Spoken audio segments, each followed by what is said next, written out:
an'Andriamanitra asandrato ilay tomponao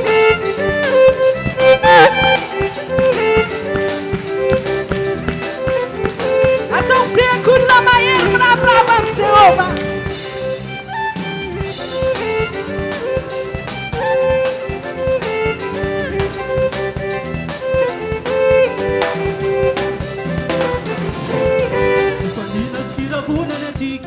Tony Bayetuni tu Pantaka Handa Waira Yupiku Adie Bayetuni Pamutatika Inas Fira Punana Tike Tony Bayetuni tu Pantaka Handa Waira Yupiku Adie Bayetuni Pamutatika Handa Waitsika Nagatana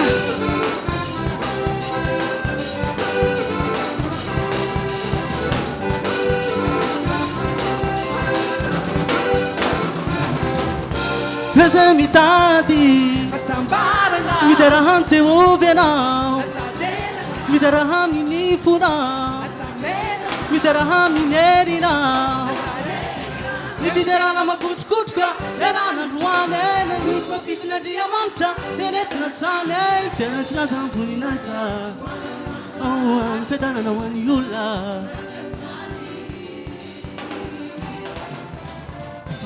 Sira puna na tike Tony Bayetuni tu Pantaka Handa Waira Yupiku Adie Bayetuni Pamutatika Farina sira puna na tike Tony Bayetuni tu Pantaka Handa Waira Yupiku Adie Bayetuni Pamutatika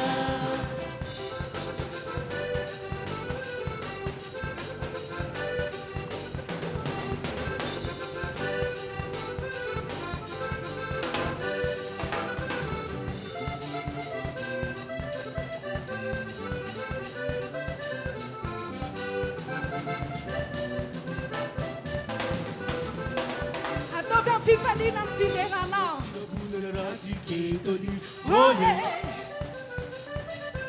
Fiderana makuchkuchka Lerana nuane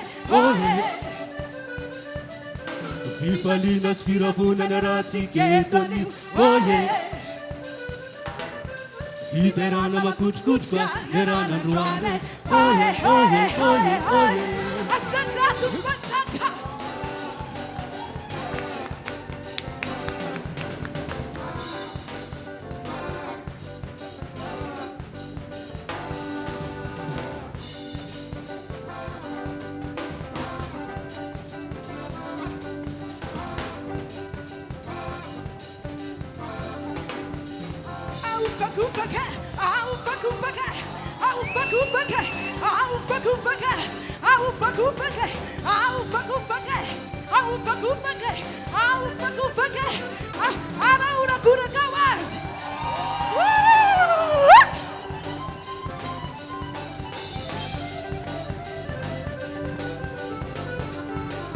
Fifalina ragazzi che non vuole Fifalina Nana Trane Sigaretta meets Manata Bill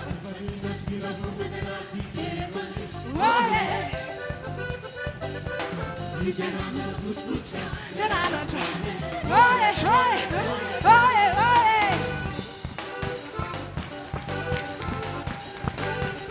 Sereta Fekma Belumanatra Hidera Sewa Matupu Tupu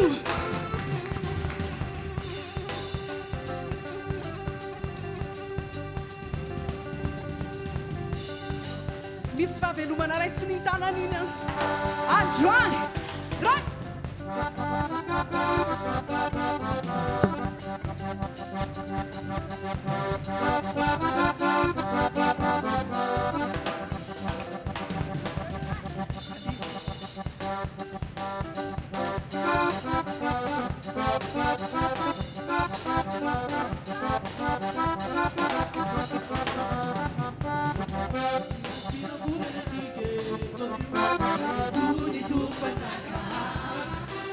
Waira Yupiku Adie Fahetony mpamonjatsika Fifaliana sy firavonana atsika eto anio Fahetony trom-panjaka Anda hoe hira io kokoa dia Fahetony mpamonjatsika Fahetony mpamonjatsika Fahetony mpamonjatsika Fahetony Fahetony mpamonjatsika mpamonjatsika Fahetony mpamonjatsika Terana Jesosy Terana Jesosy Amen Hainao moa fa hoe faheto ilay mpanjaka ny mpanjaka andao tsika mbola hitsinjaka mihoatra n'olona teo ho an'ilay mpanjaka ny mpanjaka raha mpanjaka maha-olona zao dia hoe asio hira eo asio dio eo manao izay maximum mihitsy ny olona satria sao voasazy fa ny ao amin'ny tompontsotra izany fa manatona ny seza fiandrianany amin'ny fahasahina ianao meo anazy izay nomeny ianao rehetra ndao ary tsika mbola hideran'ny tompo a lasa ary tsika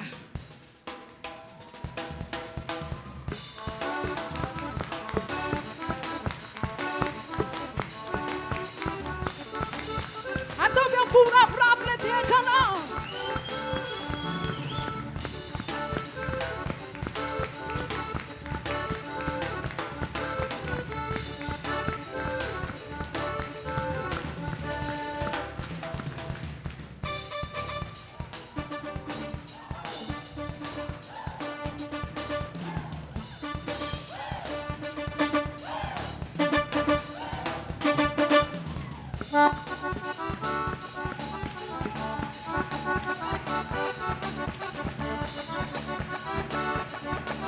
Sikiwan Jesosy fa tsisy olona malahelo eto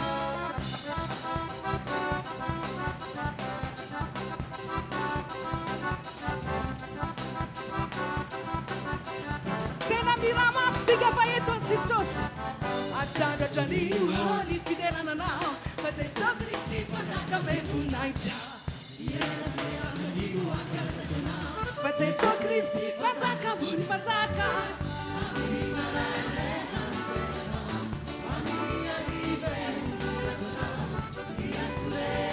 Kufunaja, zizi kupete, amdi maraina, amdi diarive, kuni denakuna, diakurete, zizi kupete, lifiderana.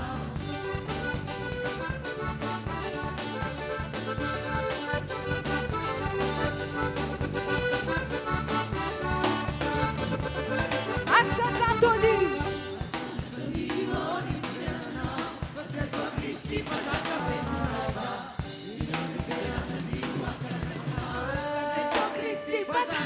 Panzaka, amini marane, amini arive, budu della coda, via curege, budu naija, zia sikupete, amini maraina,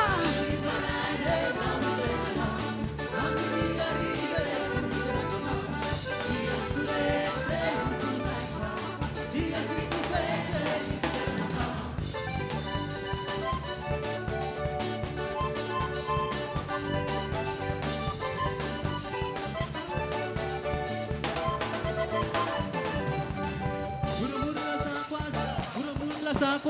Muramuri dera quase, muramuri dera quase, deram tumtik, asanda ton la musique, deram tumtik, asanda ton la musique, deram yubi, patara tumtik, Masmamayeri, tumto de mancha, panzaka ni tumba de mancha, era wapitani, ni tumba de mancha, kameja di ubine, amini maraina, amini arive, via curege, zia sikupete, amini maraina, amini arive,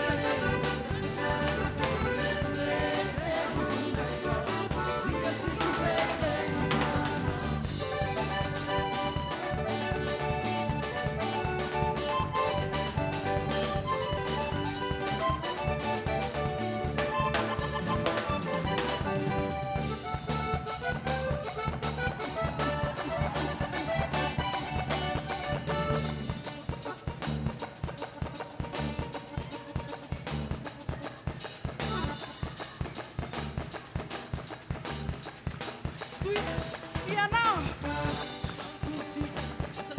musik Deran tumsik Asandatan la musik Derawam ni apung Derawam la gitar Derawam ni musik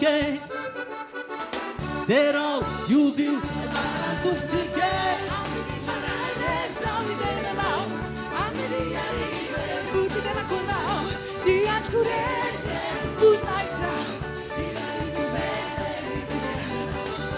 Living my life, so we did allow. I'm the Yari, who did I go out? The Akure, who would not shout. See a single face, you did allow.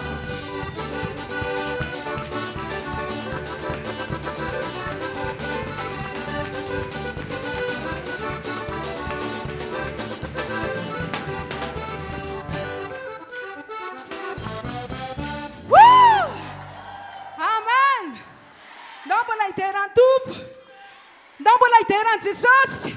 Ato vemana mafsano azy. Amen. Datsika mbola kalazan'Andriamantsika. Tena tsara ne Jesosy e. Sa tsy zany ve? Ndao mbola hiara-kalaza azy fa mendrika azy ny fiderana. Raha misy falo izy dia aoka izy hideran'Andriamanitra. Ary izay manam-pofona aina aoka hidera azy. Ndao arasika. Andriamanitra mideranao ao.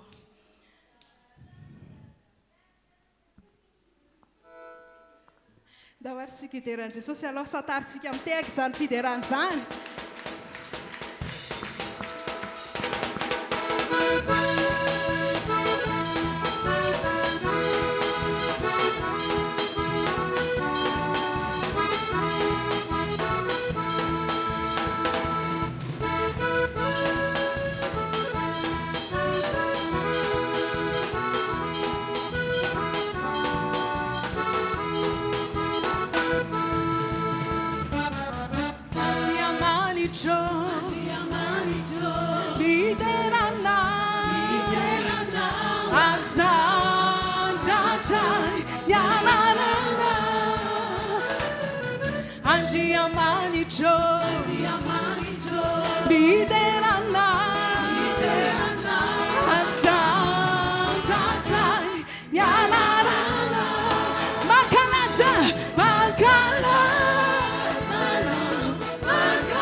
Sot bem não manada jazz.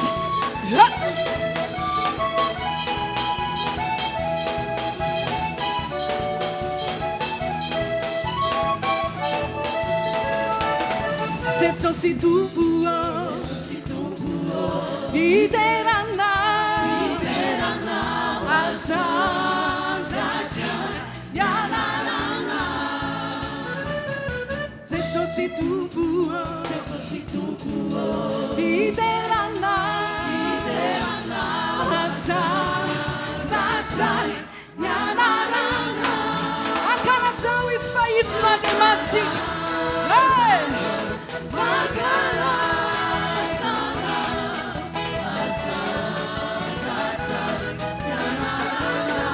Makala, Wanau sanse sosu fidelane donjon.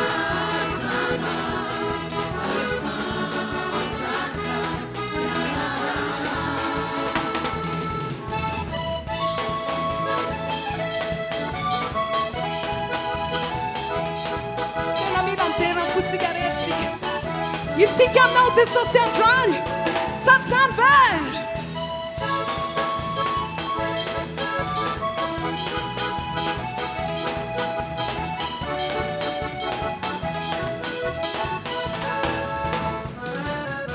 Fanai masino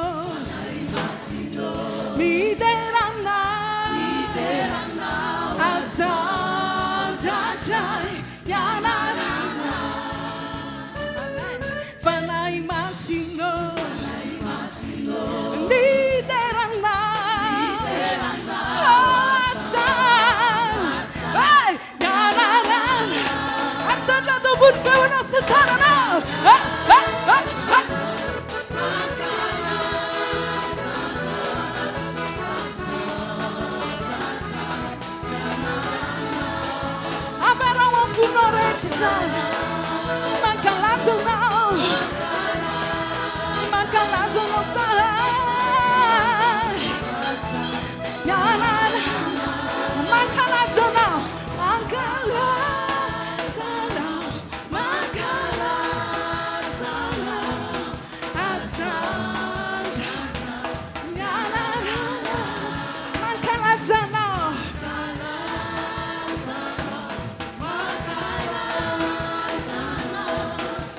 Sanjajai nyanarana.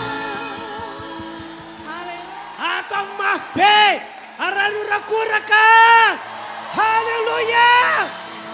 Ao anatin'ny 3 andro nanomana zavatra lehibe tsy misy toy izany ho antsika Andriamanitra riavana koa ho fisaorantsika azy dia atao mbola hiteka mafy isika.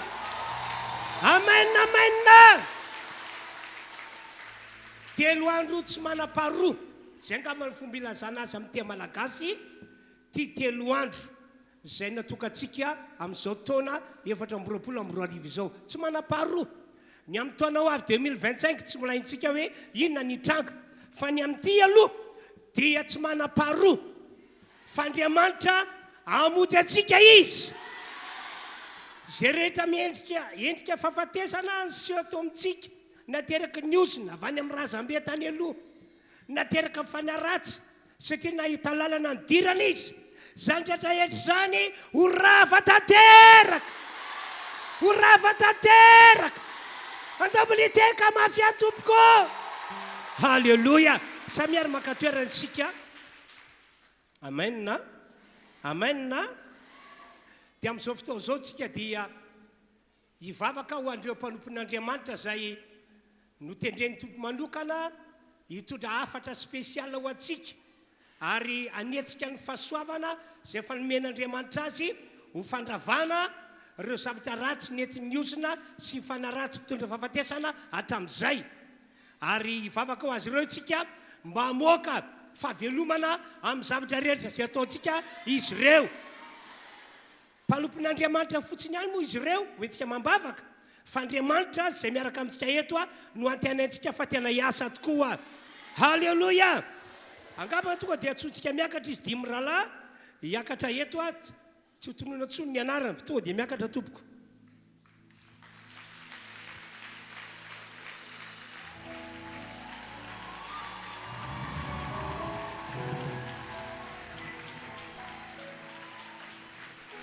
Halleluia. Pasterantsika fantatsika hatramin'izay ihany izy ireo fa amin'ity andro mandeha ity androany rapitso afaka pitso dia ampitombon'ny fahasoavany miasa amin'ireo Andriamanitra. Ka mihoatra no zay fa tsapanao nataon'Andriamanitra taminareo tamin'ny alalan'izy ireo no ataon'Andriamanitra amin'ny ty 3 andro ity.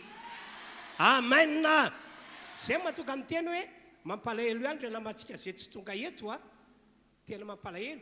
Tsy moa zay antony hoe lasa mbola voataona ny devoly hamanky-fasana ve sa voataona ny devoly varim-bariana manamaivana fotoana androany rapitso afaka pitso dia tafajanona any an-trano any sa dia naninona loatra satria raha nisantsika hatrany antokotany tokony feny olona, hatrany amin'ny lalam-by tokony feny olona.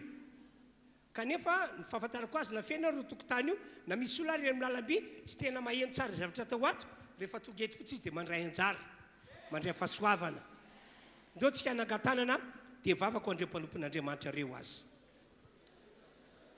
Lasao zay tianao lazaina, lasao zay tianao lazaina kasina amin'ireo mpanompon'Andriamanitra reo, fa amin'ny alalan'ireo no isian'ny herin'Andriamanitra miasa magaga eo amin'ny fiainanao.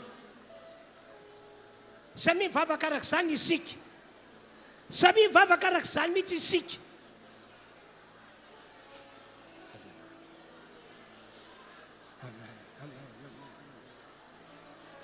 Amen, amen. Samy mivavaka araka izany mihitsy isika. Ho anareo mampiditra olona aty aloha be ty fianona, teritereno ny aty aloha, teritereno ny aty aloha. Halleluia. Reny voatendrinao Andriamanitra amin'ny alalan'ny teny aloka mivavana izy ireo dia hisy herin'Andriamanitra manafaka amin'ny fiainanay, hisy herin'Andriamanitra manafaka amin'ny fiainanay. Samy mivavaka araka izany isika.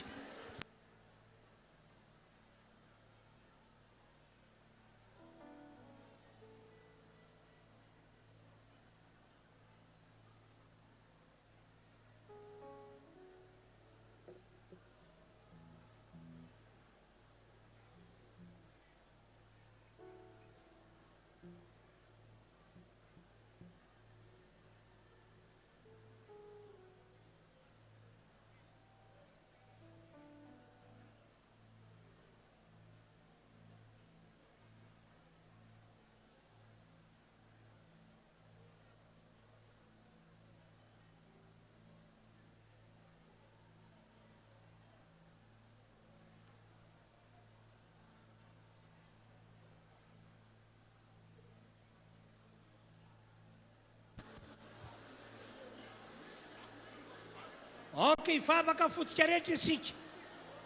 Lazao zay tian'Andriamanitra atao anao amin'ny alalan'ireo mpanompony ireo. Lazao daholo. Lazao zay tian'Andriamanitra atao anao amin'ny alalan'ireo mpanompon'Andriamanitra ireo. Zay rehetra maty teo amin'ny fiainanao, na tamin'ny asa famelomanao teny, na tamin'ny lafininy, amin'ny anaran'i Jesosy. Iasa Andriamanitra amin'ny alalan'ny teny ombarin'izy ireo, ho velona daholo zany. Ho velona, ho velona, ho velona. Halleluja, halleluja, halleluja, halleluja, halleluja, halleluja, halleluja, halleluja. Lehibe ianao, lehibe ianao, lehibe ianao, lehibe ianao Andriamanitra. Lehibe ianao, lehibe ianao, lehibe ianao. Magaga ianao. Amen, amen, amen, amen, amen. Halleluja, halleluja, halleluja, halleluja, halleluja, halleluja, halleluja, halleluja, halleluja, halleluja.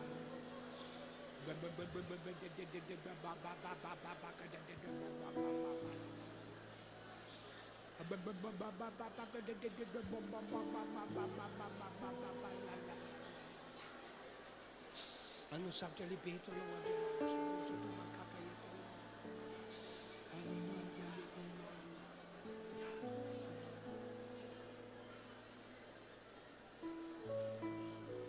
Manginy isika rehetra efa manatrika ny seza fiandriana fahasoavan'Andriamanitra isika amin'izao fotoana izao. Tsy any amin'ny kianja intsony no misy atsika, fa efa eo anatrehan'Andriamanitra. Fahasoavana lehibe ho antsika ny naneken'Andriamanitra fa isika dia afaka miondrika, miankohaka eo anatrehany amin'izao fotoana izao. Satria Jesosy efa maty teo ambony hazo fijaliana, ary efa nandatsaka ny rany ihany koa teo ambony hazo fijaliana. Halleluja, halleluja. Aoka isika anao hira etsika miankohaka amin'Andriamanitra, avo indrindra no hira iarahantsika manao. Atao avy amin'ny folo rehetra izany, satria efa iomakomana andre ny afatra voalohany isika, afatra voalohany, ary dia amin'izao famakina lay ho fandravana ny herina oza sy ny herina fanaratsy izao, dia hisavatra goavana be ampomban'Andriamanitra antsika androany.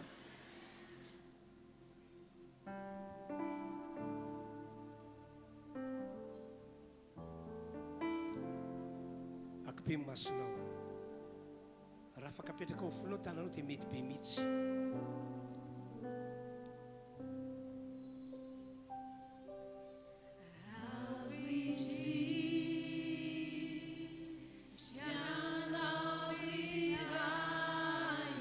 Findrindra anao Andriamanitra. Halleluja. Tsy misy Andriamanitra tahaka anao, na tany aloha, na ankehitriny, na any ariny, fa ianao ihany no izy. La izy hatrizay, ko mandrakizay mandrakizay ianao. Noho ny fahasoavana lehibe dia eto vonina ianao, ary amin'ity androany ity dia hiasa ianao. Amen. Efa ireo mpanomponao notendrenao ho ampiasainao androany rapitso, afaka pitso hitondra zavatra lehibe tsy takatra saina eo aminay, ho famonjenanay, ho afaka amin'ny ozana sy fanaratsy mpitondra fahafatesana.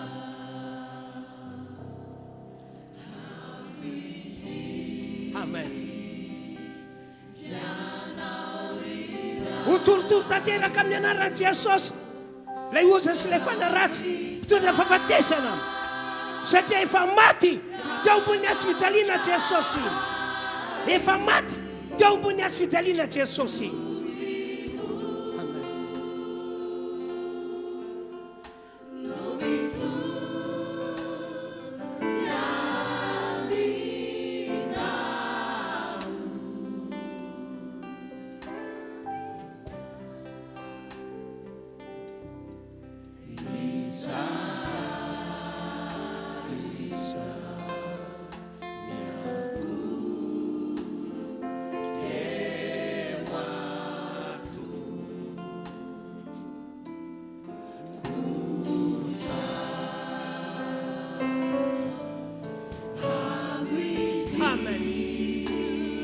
rehefa manalika ny seza fiandrianana dia rehefa fiandrianana fahasoavan'Andriamanitra isika ankehitriny omeny voninahitra izy omeny voninahitra izy oety voninahitra Andriamanitra nyty toerana ity oety voninahitra Andriamanitra nyty toerana ity amen amen fahasoavana lehibe ho anay ty fotoana androany ity amen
tsika toerana ireo mpanompon'Andriamanitra reo aza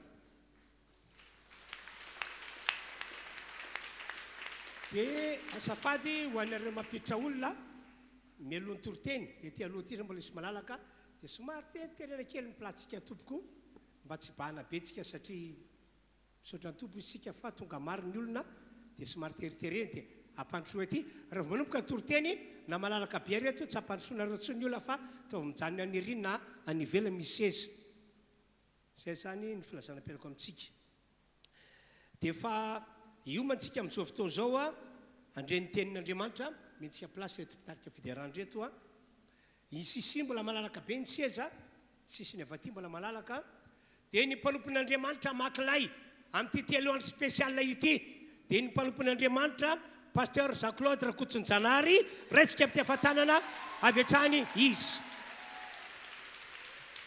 ajajanona ny tehaka Israel eto androany riavanao halleluia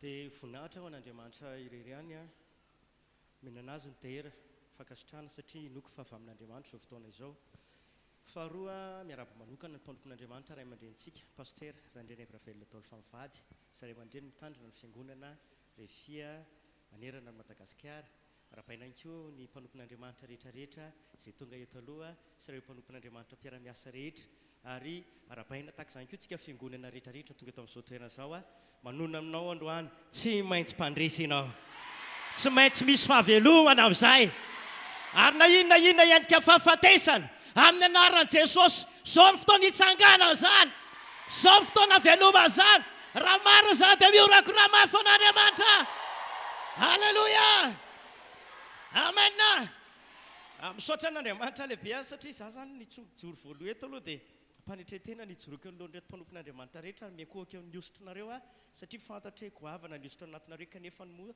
hitsangana eto any amin'ny anaran'i Jesosy dia noko fahampiasa eto izy a vavaka sika ho an'ny tenin'Andriamanitra raha eo amin'ny anaran'i Jesosy misaotra anao androany fa notendrenao manokana natsoinao a hijoro eto amin'ny toerana ity anatanteraka ny sitraponao eto a Andriamanitra raiko misaotra ny amin'ny sisin'ity fotoana ity satria noko fa fotoana hiavaka fotoana tsy taka ny fotoana mahazatra fa anao zavatra tsy takatry ny saina anao zavatra tsy nazatra hatramin'izay ianao fa hitranga eto zany satria Andriamanitra ianao matanteraka sitraponao ianao amin'ny fotoana ianao manao hetsika anankiray dia misy zavatra lehibe fa nomaninao Andriamanitra dia atolotra anao ty fotoana ity apetraka amin'ny feno ampelantananao Jesosy eo misaotranao any amin'ny fanendrenao a misaotranao any amina ny antsoinao nanangananao eto tompo hiafinao ambadika ao a Jesosy fenao nisandatra eto androany ianao mena voninahitra eto osoro ny teninao mba ho afatra misy hery ho afatra misy fahefana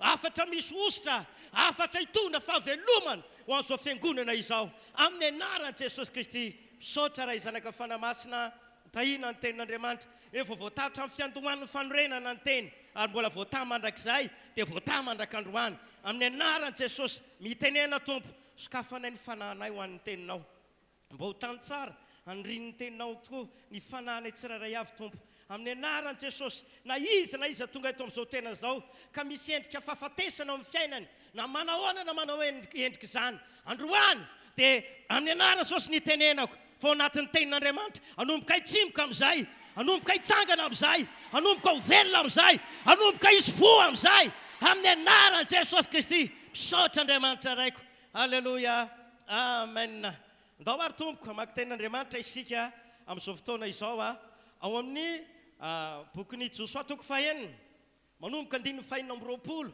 no akatsika ny vakiteny voalohany eto amin'ity toerana ity Josoa toko fahenina dia manomboka amin'ny andininy fahenina amby roapolo vakina amin'ny anaran'i Jesosy Kristy ny tenin'Andriamanitra dia nilasa fanozonana ny Josoa tamin'izay ny andro zany ka nanao hoe hovohozona eny atrehan'i Jehovah izay olona mitsangana manorina ity tanànan'i Jeriko ity indray ny hainy lamatoany no sazy ny andrenany fanambaniny ary ny hainy faralahany no sazy ny ananganany ny vavahadiny mpantsaka voalohany toko fahenina amby folo andininy faefatra amby telopolo mpantsaka voalohany toko fahenina amby folo andininy faefatra amby telopolo tamin'ny androny Aba nandrenany ela Betelitany Jeriko ny hainy Abrahama lamatoany no sazy nandrenany fanambaniny ary ny hainy Sekoba faralahany no sazy nananganany vavahadiny araky ny teny Jehovah izay nampilazaina ny Josoa zanaky Nona vakitsika farany vaky teny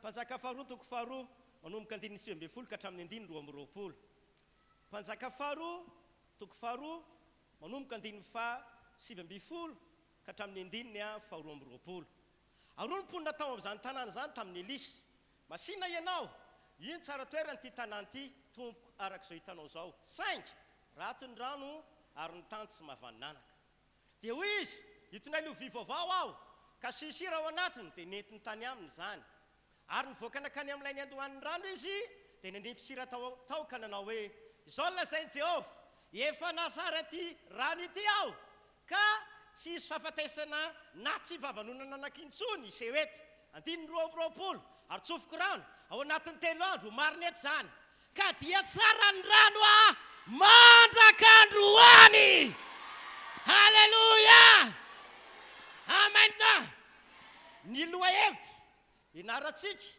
izay namangin'Andriamanitra ny mpanompony izay horesitsika ao anatin'ny tetelo andro ity dia hoe fandravana ny herin'ny ozina sy ireo fanaratsy izay mpitondra fahafatesana ilona tanteraka ao anatina fanafana isika ao anatin'izao 3 andro izao ny antony avana dia izao fa maninona itsika ny tomony mba tena iaino anaty fanafana fa maninona itsika ny antsony mba tena hoe angetaeta fanafana ny antony dia ity mba ahafantarana hoe mbola misy ozina sy fanaratsy hoe amin'ny fiainanao sa tsy no antony mahatonga atsika andeha hianatra izao fampianarana izao ry havana tonga eto tsy angano na rirarira mantsy ny ilazana fa tena misy ny ozina ary misy ny fanaratsy tena misy izy io ary karazan'olona maro mihitsiny mbola voafatotra sy voageja sy fanaratsy zany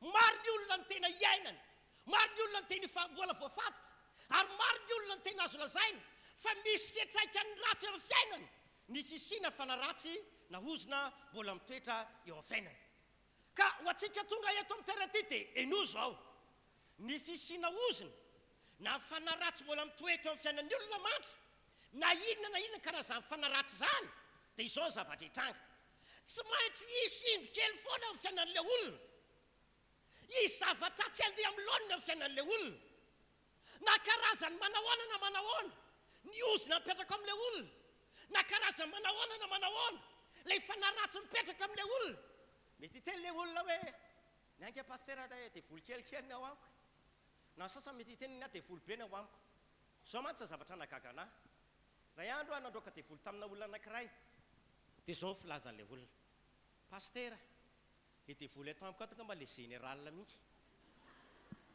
ohatrany tonga saina za fa général ahoana aho ka za mamita ato anatin'ny baiboly izy mety hoe miaramila ny satana dia naingy resirahatra tamin'ny teniny ahako hoe miaramila ny satana dia ozy aroa vao nisy rafitra miaramila dia ohatrany misy grady marina moa zany dia hoana mihina zany klaseny ty vehivavy ty ao hoe le général nangy ato aminy satria fiheverana dia zao isaky ny roana dia vola izy isaky ny tonga miana aminao izy dia wa dia za koa raha mba nantany rovina ihany ary ty vao tsy hoa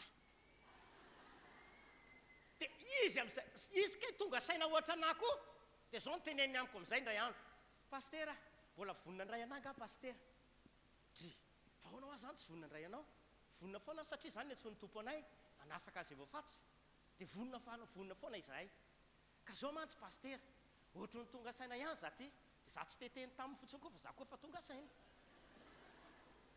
efa hoana ary ty efa mandeha vita ny délivrance tsofinao rano izy atsanganao amin'ny temponona ny fiainany tahinao izy lasa lavitra amin'izay ho afaka amin'izay tonga ny ianao ve hoa tena mitoetra famasinana e ianao ve hoa tena mivavaka tsara e ianao ve tsy manota tsony pastera raha zao etaetako zao raha faniriko teo afaka zao ahoana ny mbola andeha anotako ahoana ny mbola anaovako zavatra ratsy fa tena mitoetra ho amin'ny tompo ahako andriamanitra vavolombelona ozy dia ahoana ary zany mahatonga ny tiolon'ity tsy mety afaka ho aho farany izy ny teny ny nangapa ny général fa zao ny teneko aminao androany na manahoana ozona mety misy amin'ny fiainanao na manahoana fa na ratsy mbola mitoetra amin'ny fiainanao dia teneko aminao androany mitondra vokatra ratsy sy fiatraikana amin'ny fiainan'ny olona foana zany zavatra zany na levenao fa koavana na leven'ny olona fa kelikely io fa na ratsy na ozona mety mitoetra amin'ny fiainan'ny olona ihany koa na ao amin'ny aranofo io na ao amin'ny ara-panahy dia mahatonga tsy fahavalonana mahatonga tsy fahombiazana mahatonga ny fiainan'ny olona tsy mandeha amin'ny loniny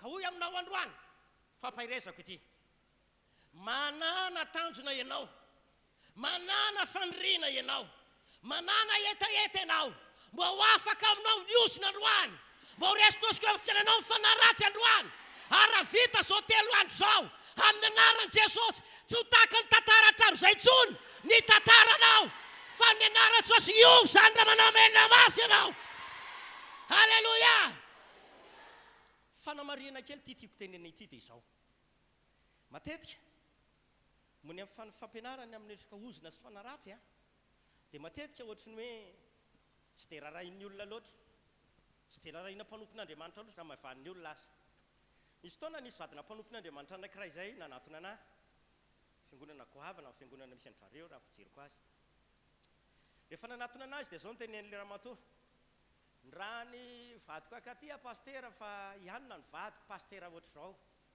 fa zany ho ny raha ny amaky resaka aminao izy fa ola ho avy arakety ihany izahay fa ahoana ho azy hay tsy zany pastera fa nakaty aminareo fa ty aminareo no manana traikefa mandroaka devoly manana traikefa mandroaka devoly ahoana ndray araha za mbola tsy nahita tao filazantsara marika izy zao famatana zao nanaraka zay manana traikefa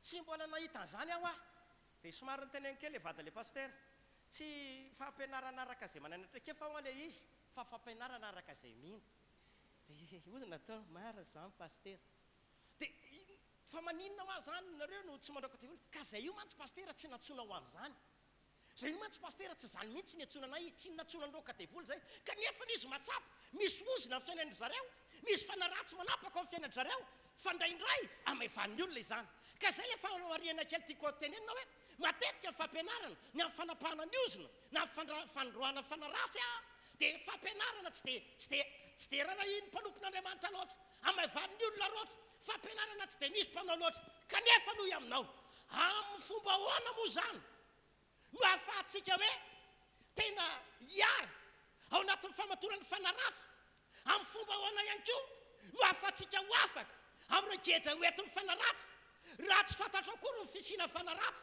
na tsy fantatra akory ny fiasany sy ny tokony atao hoaniny ony zao natoko fa 7:30 zao natoko fa 7:30 amin'ny anaran'i jesosy ka ho fantatrareo marina ozy ary marina no afaka anareo tsy andefo ka ho fantatrareo marina ary le marina fantatrareo dia anafaka anareo tsy ho andefo ny izany ry havana na iza isika raha ohatra ka tsy fantatsika ny marina, raha tsy malala ny amin'ny marina mony amin'ny ozina sy mifanaratsy isika, na tsy mahafantatra ny tokony ataontsika isika, dia occasion lehibe ho amin'ny ozina sy mifanaratsy zany ahafahany manao ny asany sy manatanteraka ny sitrapony amin'ny fiainan'ilay olona.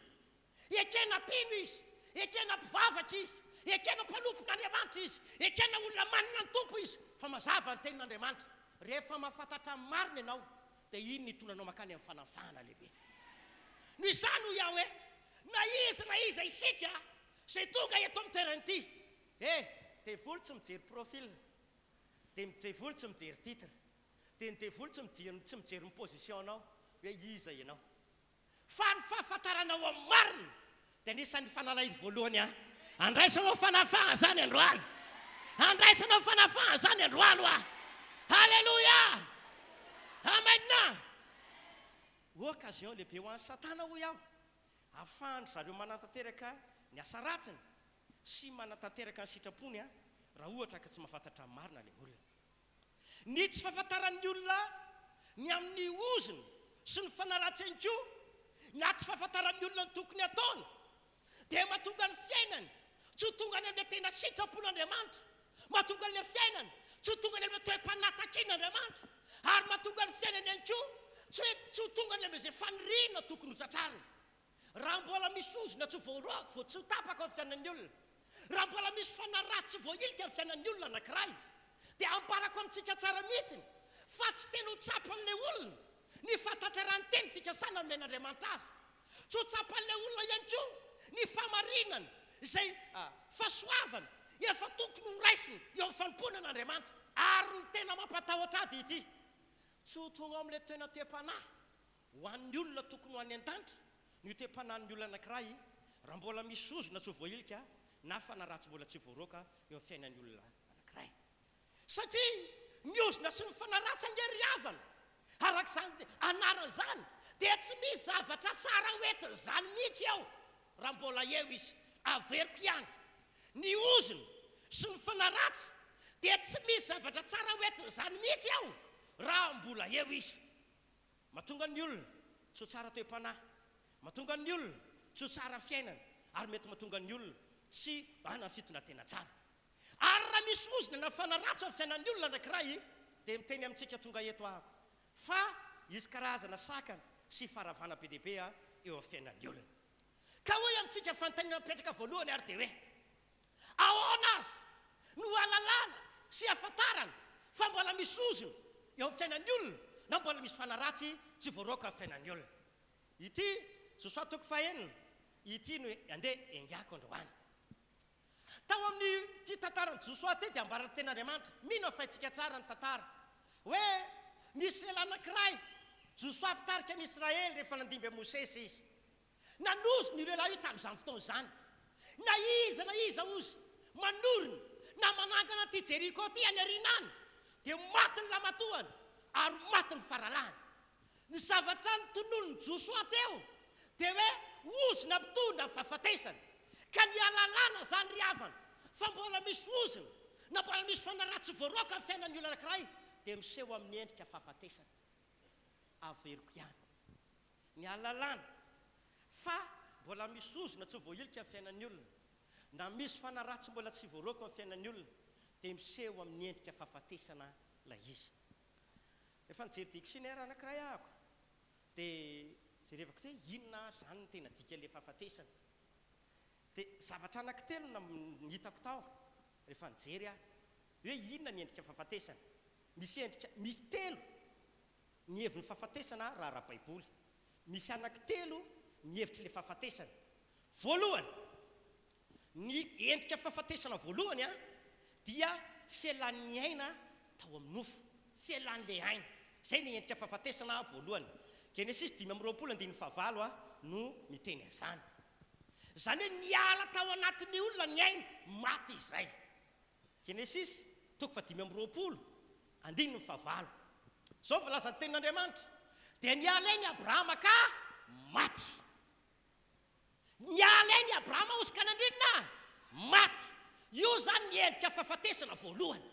Ny atao hoe fahafatesana izany dia niala tao anatin'ny olona ny aina, dia maty izay. Io fatatsika rehetrarehetra io haitsika rehetrarehetra io. Ary izao nefa nyteneko amintsika, ity fahafatesana amin'ny aina ity, na hoe miala tanatin'ny olona ny ainy dia maty, dia misy endrika anankiroa izy ity, misy avy amin'ny sitrapon'Andriamanitra. Ohatra ny Abrahama zao, vokandro izy, elaneneny izy, miala tao anatin'ny ainy, tena ninona hono, maty izy zay. Fahafatesana avy amin'Andriamanitra. Fa misy kosa ilay fahafatesana avy amin'ilay ozona, tahaka an'izay hitsanga tamin'ny taranaky ela. Ao ve? Fahafatesana avy amin'ilay ozona, na fahafatesana avy amina fanalatsa. Somary andeha lavidavitra kely amin'izy io. Matetika, rehefa volana novambra tahaka izao, itsolo vavolombelona kely rehefa avy eo, manomboka amin'ny oktobra, novambra, desambra eo, dia misy olona tratra ny fahafatesana faharoy ny be dia be. Ary miorooro matahotra mihitsy ny ankamaroan'ny olona, satria ho tonga indray ny oktobra, novambra ary desambra.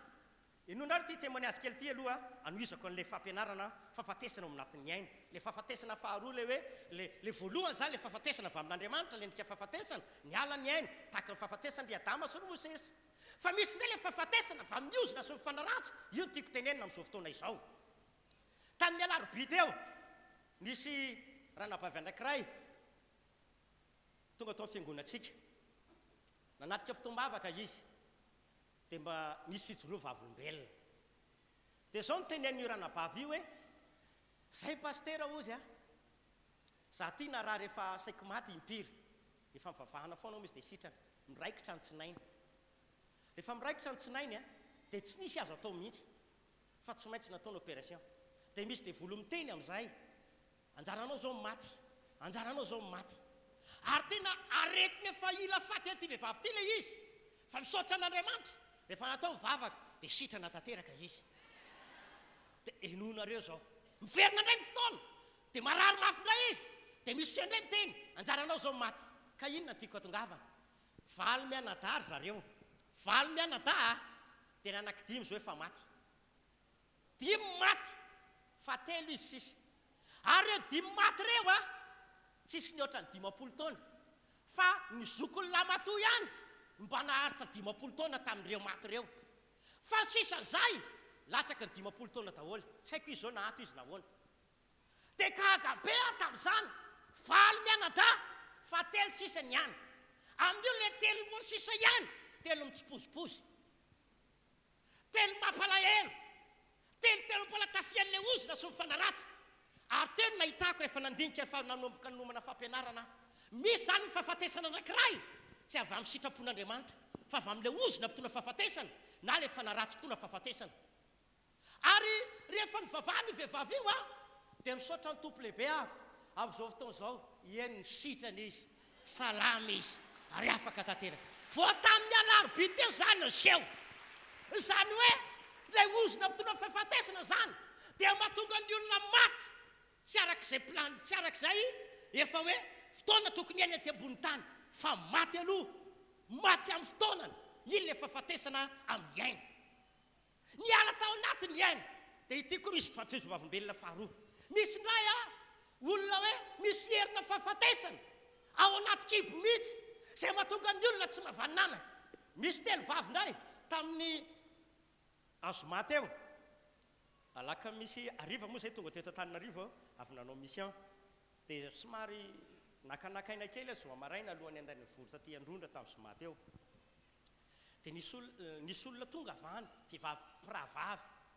Rehefa tonga izy mirahavavy a, dia hitako hoe tarehany, dia efa hitako hoe olona ao anaty olona, olona ao anaty ady. Dia le zokony moa no niteny, pastera mba niran'olona katy aminao zay fa mila vavaka. Dia efa ahoana ho a, mila vavaka ho sy ty zandriko ty, fa bevoka izy io, bevoka 5 volana. Dia rehefa nakany amin'ny dokotera zay, dia nijerevana le zaza dia maty eo akibo. Rehefa maty eo akibo le zaza, dia zao ny zavatra nitranga, tsy maintsy hoesorinao le zaza zany amin'io. Ary tena niteny mihitsy ny dokotera hoe mila mihazakazaka malaky, fa tsy maintsy atao haingana ny opération anasorana ny zaza eo anatin'le kibo ao, mba tsy hanaraka hatramin'ny ain'le reniny. Dia zany ve ho a, nalahelo aloha zany hoe mba voabevoka voalohany, efa 5 volana atao kibony le zanany, dia hoasorona zany satria zaza maty. Dia alohan'ny vavahako nitsanga ny vavakako, ny zavatra na manginy tompo adidio tsara io vehivavy io aloha satria izy tsy niteny zany zao ny antony nahafaty le zaza fa ny tompo ny teny tamiko nisy zavatra navoadonana io zaza io dia zay no nahafaty anana le zaza dia hoy izy zany fianao a voadonana dia maty le zaza ne satria nisy nadona ianao dia nanomboka nitomany izy ny gogoko nitomany izy fa io nao a navoadonanao dia naingy tsy teny ihany izy le raha vaviny koa tsy mahafantatra na inona zany fa malahelo anazy fotsiny dia zao izy niady zay mivady efa niady zay mivady dia voadaka le vady le izy efa voadaka le vady zany le izy tonga dia maty dia ny olona tao aminay moa zay nahita le dia tsy sevitra tsony zany fa za tatao anatiko heniko hoe misy fahavelomanao dia dao amin'ny finao anao dia finao any vadinao dia nadidiko tsara amin'izay ny kozinany efa ela be ny nanambady fa tsy miteraka dia ity zoko nitona anazy tao aminay ty koa efa ela be koa ny nanambady fa tsy miteraka dia ity vehivavy le zandriny ity zany izy mifantelona izy za mba nanana fa 10 volana tao akibo dia ho maty dia nanomboka nitapahako le ozina mitona fahafatesana mamono zazatra any akibo notapahana vita le vavaka minitra vitsy dia niteneniko izy tsofoko rano amin'ny arany saosy velona izazy io le fanama velona itsofoko amin'ny zanakanao dia ho velona ny zanakanao dia nanome fanomezana ao anazy zay moa zareo ty paster mba misy fanomezana tsy mandray fanomezana fandanao tonga dia hoeto ndana manao échographie satria maika eno mandana manaova échographie dia jereo fa velona izazy io avy mivory taty androna tamin'ny azomata eo azomarivo tsikitsiky be le raha vavy nitomany gogoko paster saotra jesosy velona le zazy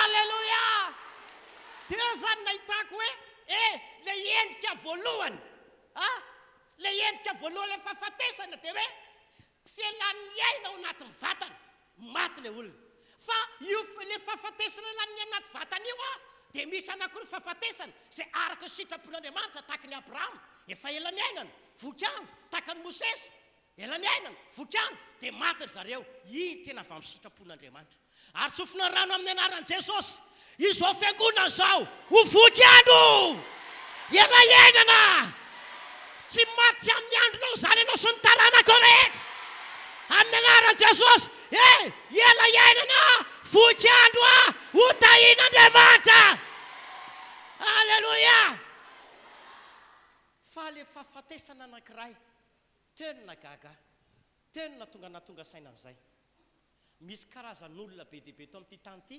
hipetrahan'izay oziny zay eo amin'ny fiainana le ozina mpitona fahafatesana mahafaty alohan'ny fotoana tokony hafatesana io ozina io dia maro ny olona nitratra zany ary matetika ny olona miroro eo amin'ny volana oktobra novambra desambra raha pitsy moa zany raha sitrapony tompo dia misy fijovavolombelona anankiray zay oetiketo fa ozy le ranabavy zay ny paster amin'ny magaga isaky le volana ombrombra dia tsy maintsy misy maty eo aminay ombrombra ahoana raha pitsy ho tantaraiko tsara le izy zao teneny manomboka oktobra novambra dia desambra dia tsy maintsy misy maty foana ao aminay ozy dia za ty zao miantso anao ty paster tamin'ny alarobia koa zany iza miantso anao ty zao ozy efa marary mafia zao dia ozy zany hoe misy karazany olona ohatr' zany ary nakaramaron'ny olona indrindra fa tsika malagasy rehefa tonga ny fotoana tahaka izao manomboka amin'ny novambra eo dia tsy sa mananga tokantrano tsy sa manomboka asa tsy sa manao zavatra lehibe ary maleriva ndresaka amin'ny olona mpivady tany ampitan-dranomasina tany dia zao mihitsy nyteneny zareo tena hoe eto ambavaka be paster fa aty aminay aty io izy aty amin'ny firenena misy anay aty ity fety toussaint ity ozy ity ny tena fety mbola mihoatra lavitra noho ny bonane satria aty aminay izy na grande surface ary ilaharana amin'izao zay ivady zao izy avy nandalo toerana misy fasana fa atramin'ny fasana asina code daholo hatreny amin'ny fasana dia le 31 fo premier ohatra zao makany amin'ny fasana daholo ry zareo dia ina nataon'zareo any amin'ny fasana satria feritraretan-jareo dia izao mivoaka ao anaty fasana daholo olo ny fanahin'le maty dia sao dia ny an-trano any zareo mivanginy dia tsy tiany zareo no mivanginy'le maty any an-trano dia aloha zareo makany dia le 31 fo le premier any am-pasana daholo ny olona voamaly zareo ny teny anahy zany dia mandreraka ty ozy hatramin'ny grande surface ilaharana ary tena feno olona dia ny décoration rehetrarehetra za miteny amintsika tsy makalaza Halloween zavatra mampatahotra kolera maintimainty zavatra fahafa za tsy miteny hoe ratsy koa ny kolera mainty fa zay zany ny zavatra ataony zareo dia zavatra hitako dia izao be dia be ny olona no matahotra ary miorooro mihitsiny satria ny mena vahana ilay fanana fahafatesana sy lozona mpitondra fahafatesana rehefa amin'ny volana novambra fa zany ro ano miteny aminao amin'ny anaran'i Jesosy na inona ataky na entina natao ny ozona mpitondra fahafatesana natao ny fianakaviana ohatra amin'izay natao amin'ny ankonanao satria misy ty 3 andro ity dia miteny aminao tsy ho hita aminareo tso zany tsy tragy aminareo tso zany ary anio dia mampiomana tsy maintsy ho afaka sika tsy maintsy ho afaka sika saraka miteny aza miandro rapitsy raha fakapitsy vo afaka fa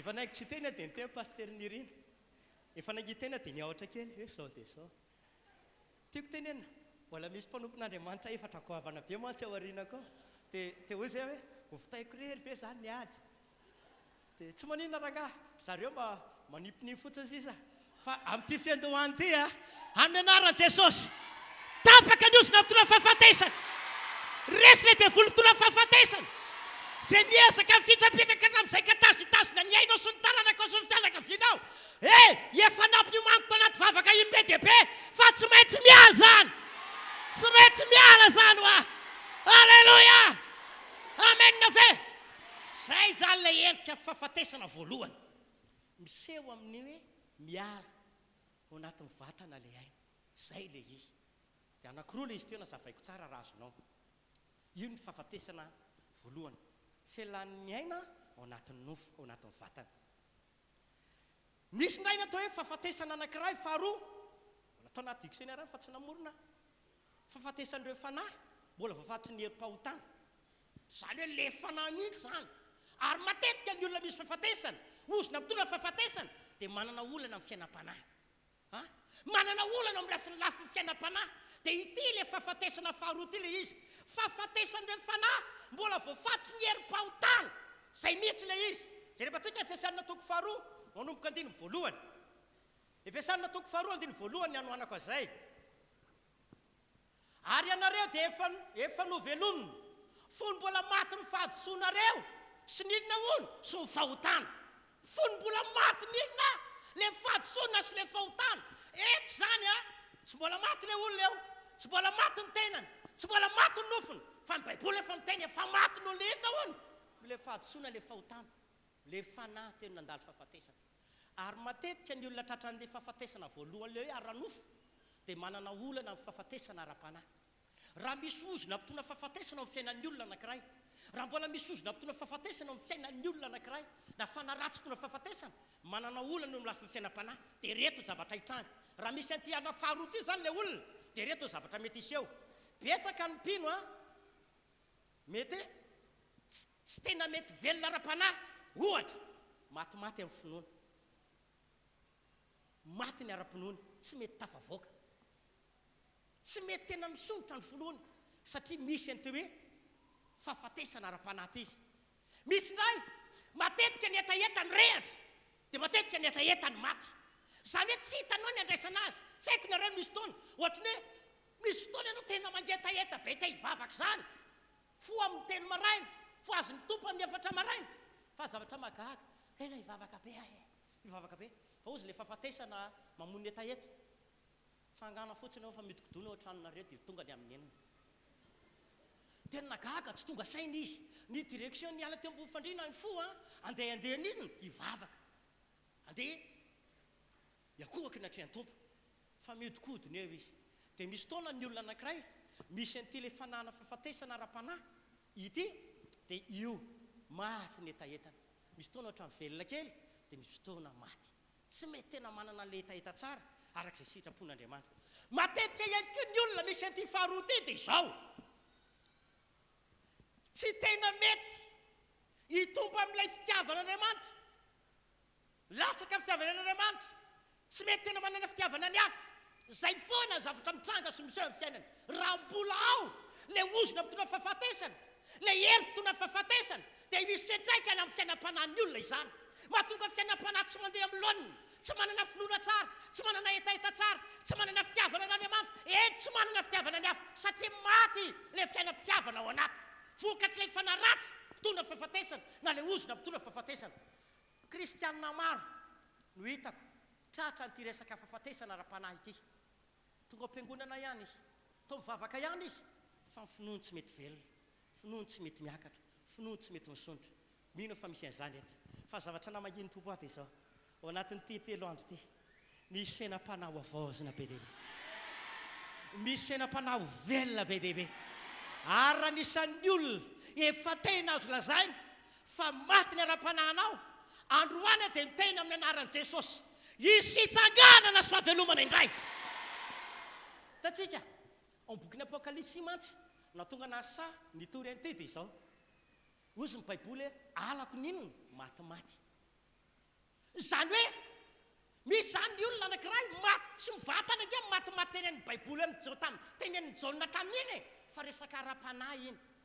Maty alako ny matimaty, ala n'Andriamanitra, nefa ny firifiry ireo olona no le herin'ny fahafatesana, no le fanana fahafatesana, dia lasa matimaty ara-panahy, lasa tsy tena mitranga tsara le toe-panahy araka ny sitrapon'Andriamanitra, tsy tena misy fahavelomana ara-panahy, ary miady mafy izy zay vao mahavita sitrapon'Andriamanitra. Fa za resy lahatra, rehefa eo ranga amin'ny fanahy masina, rehefa mitoetra aminao ny fanahy masina, dia zao ny teny Jesosy alohan'ny akarana, rehefa tonga aminareo ny fanahy masina, hitarika anareo izy anao sitrapon'Andriamanitra, hitondra anareo izy anao sitrapon'Andriamanitra. Amin'ny anaran'i Jesosy manomboka androany, tsy ady mafy tsony amin'ny resaka fiainam-panahy ianao, tsy ady mafy tsony amin'ny tontolo ara-panahy ianao, fa mifanahy masina ao aminao le tomboka se, dia hitarika anao avita sitrapon'Andriamanitra. Halleluja! Amen. Fatelo, inona le endrika fahafatesana? Le endrika fahafatesana dia tena fahafatesana ara-piainana mihitsy. Reny no hitako rehefa nanomana an'ilay izy. Fahafatesana amin'ny lafiny ara-piainana. Matetika ny olona rehefa tratra n'ilay hoe fahafatesana, ozy ny fahafatesana amin'ny aina, mamono alohan'ny fotoana, le fanaratsy mpitondra fahafatesana efa tonga ao aminy, dia misy fiatraikany amin'ny tontolo ara-panahy. Dia ity fahatelo ity koa misy fiatraikany amin'ny tontolo ara-piainana. Teneniko amintsika fa io fanaratsy mpitondra fahafatesana io dia tena manana traikefa mandrava mamono ara-piainana. Fandrarana ataon'ilay olona dia vonoana. Ohatra, alaiko amin'izay izao ilay tantara vakitsika tao amin'ny mpanjaka faharoa toko faharoa manomboka tao amin'ny 9:120. Io ozona io le mbola toy ilay ozona notonoany Josoa ihany. Tamin'izany fotoana izany dia teneniko amintsika fa efa maty ke zanak'ela Betelite, vokatry ilay ozona notonoany Josoa. Fa tonga indray tamin'ny andron'ny Elisy dia ozy ny soratra masina hoe tamin'ity mitoraka ity ozy ny olona nitarainy tompoko arak'izao hitanao zao tena tsara toerana, mahafinaritra be ty tanànany Jeriko ty, tena tsara ty. Jeriko moa raha ao anaty baiboly na tany amin'ny testamenta taloha na taty amin'ny testamenta vaovao dia ataoko hoe tanàna manan-tantara, tanàna malaza Jeriko. Sa tsy marina, Jesosy zao nandalo tao Jeriko, ty zao Josoa niditra tao Jeriko. Zany hoe tanàna Jeriko anisan'ny tanàna manan-tantara raha amin'ny baiboly no jerevana. Fa ozy ny olona tena nidokadoka ny olona, nilaza ny hatsaran'ny tanàna ny olona, ry Elisy.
Tsika tsy maintsy mpandresy, tsika tsy maintsy mpandresy, miorakora mafy an'Andriamanitra.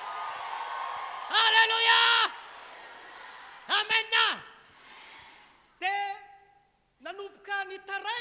natao Jeriko. Tompoko, tena tsara ty tanàna ty, mahafinaritra ty tanàna ty, fa ny olana mipetraka dia izao, tsy mahavanimboly ilay izy, tsy mahavaninanaka, fa maninona natao tsy mahavanina, jerevako ny dikany, mamono ilay izy, izay ny dikan'ilay izy, mamono izay afafy, mamono izay afafy, fambolena mantsy tamin'izany fotoana izany ny fandarana ataon'ny zareo, fiompiana tamin'izany fotoana izany ny fandarana ataon'ny zareo, dia zavatra mampalahelo dia ity, reo vahoaka ireto matoa izy ny antso any Elisy, olona manompo an'Andriamanitra ary mino an'Andriamanitra ireo, sa tsy marina zany. Zavatra mampalahelo nefa dia izao, rehefa mamafy izy dia tsy mahavanimboly, rehefa mamafy izy dia misy fahafatesana.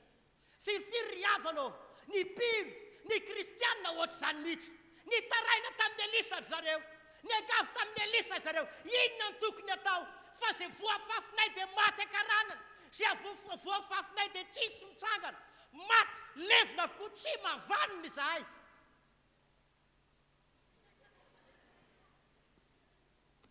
Tsisy fahavanonana, izany hoe maty akaranana, veromomboka daholo izay atao, no ilay ozona mitondra fahafatesana, no ilay hery mitondra fahafatesana, mbola niaina tao amin'ilay tany.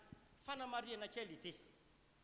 Hitantsika, teto izao ny olona mba nanana fahafahana afaka hanamboly, nanana fanafana afaka hanamafy, fa ny problema mipetraka tao amin'ilay tany mipetraka ilay fahafatesana. Ao ve?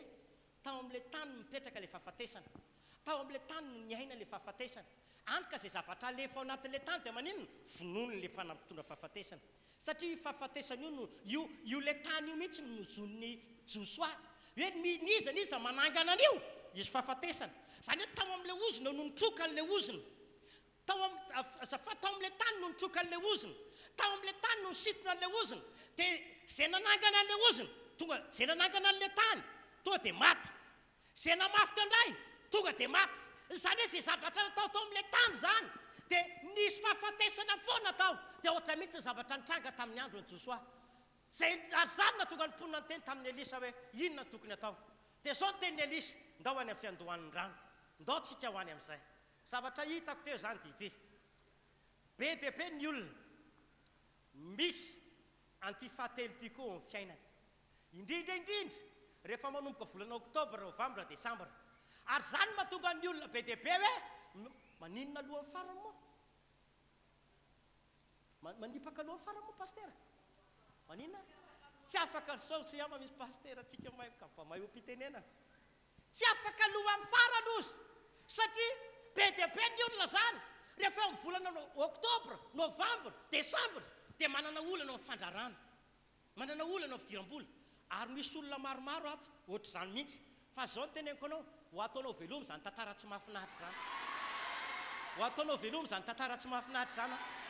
Ary ity zavatra hitako, misy efa mpanompon'Andriamanitra mihitsy. Misy efa tena natson'ny tompo hanompo azy.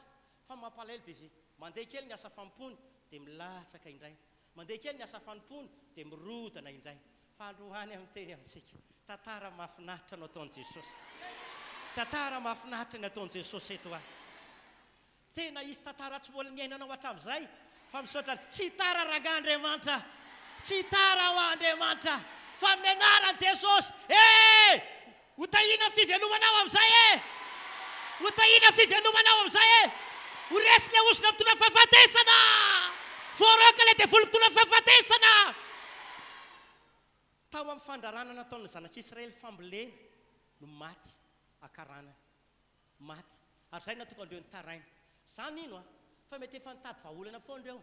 Fa indray ny zezika rahalahy, ataovy be rano indray rahalahy, fa nanasiana zezika, nanasiana rano, natawinina, maty akaranana. Tsy nety vanina izay nafafy, fa maty avokoa. Tsy naomby. Mety efa nitady vahaolana fandao indray rahalahy, atao fambolena hafa mihitsy indray fa ohatrany tsy mety mihitsy ity. Natao daholo izay fomba mba hombiazana tamin'ilay fambolena, mba hombiazana tamin'ny zavatra natao. Fa ny teo ihany ny teo, tsy nisy vokatra. Ny farany amin'izay dia lany aiky tsika rahalahy, fa ndao anatina mpanompon'Andriamanitra, fa sao dia hany ny vahaolana ao antsika. Za koa mino fa ity fotoana ity, araka ny teny nambaran'ny mpanompon'Andriamanitra, avy amin'ny tompo ity, avy amin'Andriamanitra tina mangina azy. Tika izay ty le fotoana nanatonanao an'ny Elisa ity. Ty le tonga ara-potoana teo amin'ny Elisa ianao. Tonga ara-potoana teo amin'ny Elisa ianao dia inoko fa tsy maintsy ho sitrana amin'izay resy le fahafatesana, Alleluia! Zay zavatra tsapan'ny olona atao Jeriko. Maty akarana, tsy mavamboly. Zany hoe nisy fahafatesana tao amin'ilay tany. Fa tsy tamin'ny andron'ireo vahoaka ireo ihany. Fa raha ohatra ika mijery ny tantaran'i Job. Hitantsika tamin'ny andron'i Job, mbola amin'ilay ahafahatelo ity jerevako ity izao. Tamin'ny andron'i Job dia nanomboka nahita ny Satana Andriamanitra. Io ilay teneniko amintsika hoe niza mino, niza tsy mino. Mila mino anao fa tena ny devoly misy, fa ny azoko antoka efa resy Satana. Sa tsy marina izany? Rehefa hitan'Andriamanitra nandendeha Satana, Job angetra tsy nahita tamin'izany ny masony hoe iny Satana iny mandendeha iny, fa Andriamanitra ra-panahy mahita iny misy Satana mandendeha. Sa tsy marina? Jaona toko fefatra dia miteny hoe fanahy Andriamanitra. Dia Andriamanitra nahita ilay fanahy ratsy mandendeha. Rehefa hitan'Andriamanitra nandendeha ilay fanahy ratsy, tomboka nanontanian'Andriamanitra, Job anao sao tsy mieritreritra nin'inona e. Job tsy nahita ny masony ranoa fa iny misy devoly. Ndray andro. Rehefa anao evangelisation tany 5 zay tsy haiko tamin'ny taona firy iny. Tao anatina fitoriana teny tamin'izay dia zao nanontaniako ny olona. Devoly dia hery tsy hita maso. Devoly dia fanahy izy fa tsy hita maso, fa ny asa ataony amin'ny fiainan'ny olona ny alalàna fafaheva izy. Fa itsika ve mety efa nisy nahita devoly dia nisy ny zay efa nahita. Ohatra ahoana hoe niendrika devoly, lava rabo izy izy. Sany nataony zareo fa tsisy mbola nahita devoly, fa ny asa ataony ny alalàna fa misy fanaratsy amin'ny fiainanao. Ka rehefa nanomboka nahita Andriamanitra hoe Satana, avaiza rangaza, avaiza anao zany. Avaiza rangaza. Satana, avaiza anao. Tena hitan'Andriamanitra. Dia zao notenen'ny Satana, avy nandendeha ny zaza teny tontolo eny aho. Hainao, zava ilay teny Petera. Mandendeha maninona hozy Petera izy? Tahaka ny liona. Mandendeha izy Petera, ary teo na tonga dia nandresy lahatra ny Baiboly manomboka testamenta taloha sy testamenta vaovao dia mifanohany, mifampiankina. Nandendeha ny zaza teny tontolo eny aho ozy, dia nametraka fahantanian'Andriamanitra. Efa ny mahitanao nga Job mpanomboka. Izany tsy ahitanino. Za miteny aminao fa nhitan'ny Satana eny amin'ny fiainanao zao dia fandresena, fiarovana, fahavelomana. Ary zao niteny Satana, nasianao fefy manodidina azy. Inona ary le fefy? Iny le tany amin'ny bokin'ny Exodosy iny, le rà natao teny amin'ny tatom-baravarana. Iny le hery le iny, hery fandraisana fanasan'ny tompo. Iny le tsy ambaratelo fandraisana fanasan'ny tompo. Iny le napetraka tamin'ny tatom-baravarana sy ny tolàna. Dia iny koa le fefy hitan'ny Satana atao amin'ny Job. Za androany miteny anao, ny rà Jesosy ho fefy manodidina ny ankonanao, manodidina ny ainao, manodidina ny taranakao. Tsy ahita hirika mihitsy Satana. Alleluia! Amen na ve? Iny tsy ambaratelo fandraisana fanasan'ny tompo iny. Dia za zany nahita hoe rehefa nanomboka nahita Satana misy fefy manodidina Job, toa dia zao nataony Satana, miala maina eo, tsisy azo atao. Asianao fefy anga manodidina ny Job io e. Zay mahatonga an'io tena manompo anao be. Anaty fonoteny kely, ohatrany tonga atao anaty kitapoko. Ray andro, tsy haiko andro talata tamin'izany mpandray olona sa tsy tadidiko. Dia misy olona be dia be niraisina teto.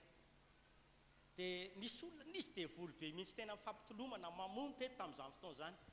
Dia farany izy nitabatabatra zao noteneniny, resiko izay fanderiko lody kely dia tsy rarahako aho nandehako fa tsy maintsy mandeha fantatra androany, na kely na tsy kely hoa tsy rarahako. Akelikely azy fa tsy maninona ho aho. Resiko lody kely fandeha zay aho. Ona koa ary nananantiny anarako. Dia zao ny zavatra nitranga.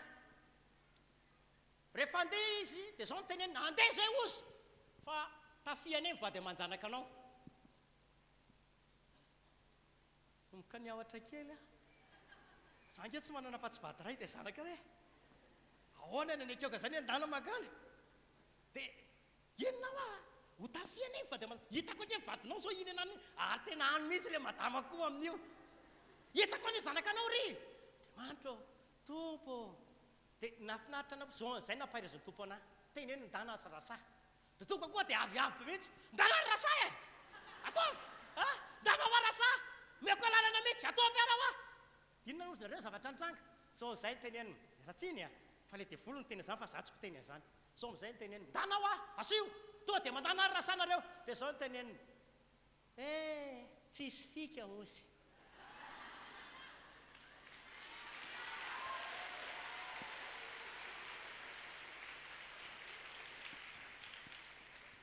fona tsy mpiteny an'izany aho fa ataoko ny teneny zareo mihitsy tena tsisy fika ozy dia nanontaniako fa maninona kay ny tsisy fika ko misy raha be raha manodidina andro zareo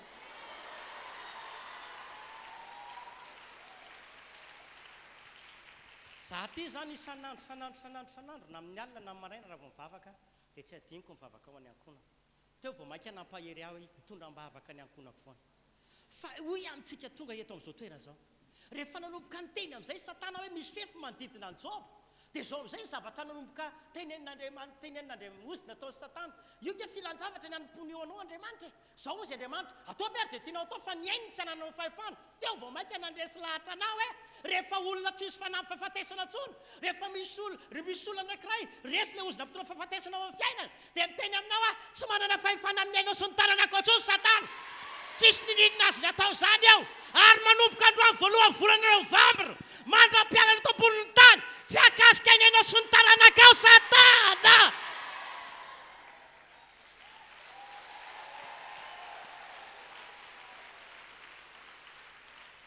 fa ity amin'izay satria fifarana ny ahy latsaka fefana tsy maintsy miala eto tanareo ozy Andriamanitra ataovy izay tianao atao dia hitako tao le jaonina toko 7:10 amin'izay ny devoly tsy avy raha tsy aninona angalatra dia mamono hatreo ihany angalatra dia mamono lasa izy nakany amin'ny fananany jobo dia nanomboka ny finono ninona finono ny ombony ravainy ny fananana teo ny nahitako amin'izay hoe le fahafatesana anankiray fahatelo hitantsika teo zany le mamono ara-piainana mandrava ara-pananana firifiry ny olona amin'izao fotoana izao ry havana mpino kristianina fa misy fahafatesana sy faharavana amin'ny fiainana fa mampahery ady ity ozy ny tompo teneny fotsiny fahamarinana io dia anjarako manono tantara fa izy tantara vaovao hitranga atao amin'ity fiangonana ity dia ny tokony ataontsika ary faranako ny afatra dia izao tapitra ny afisaotra ny Jesosy avitako iny tanareo ny tokony atao dia ity